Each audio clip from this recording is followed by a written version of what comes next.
গাজীপুরে বিভিন্ন বাজারে নিত্য প্রয়োজনীয় পণ্যের মূল্য বৃদ্ধিতে নাভিশ্বাস ক্রেতাদের।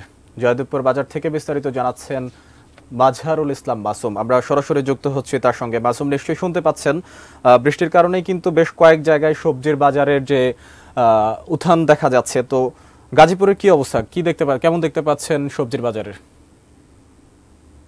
আপনি জানেন যে টানা বৃষ্টির কারণে বিভিন্ন জায়গায় যে পণ্য সামগ্রী, বিশেষ করে সবজির বাজার, সবজি নষ্ট হয়ে যাওয়ার কারণে বাজারের সরবরাহ কম, সেই কারণে এখানে মূল্য বৃদ্ধি পেয়েছে। আমরা ক্রেতা এবং বিক্রেতা উভয়ের সাথে কথা বলেছি। তারা জানিয়েছেন যে পাইকারি বাজারই তারা চড়া দামে কিনছেন এবং চড়া দামে তাদেরকে বিক্রি করতে হচ্ছে। বিশেষ করে দেখেছি যে দেশি জাতীয় যে শসা, সেটি 150 টাকা কেজি, মরিচ 250 টাকা কেজি এবং করলা যেটি সেটি বিক্রি হচ্ছে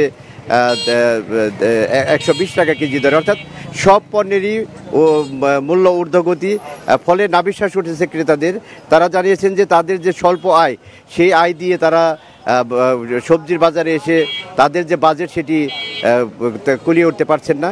তারা জানিয়েছেন যে বাজার যদি মনিটরিং করা হয় বা বাজার যে মনিটরিং কর্মকর্তা আছেন তিনি যদি প্রতিনিয়ত এই বাজারে মনিটরিং করেন, তাহলে হয়তো এই মূল্য কিছুটা স্থিতিশীল অবস্থায় তারা আনতে পারবেন, এমনটি তাদেরকে দাবি জানিয়েছেন।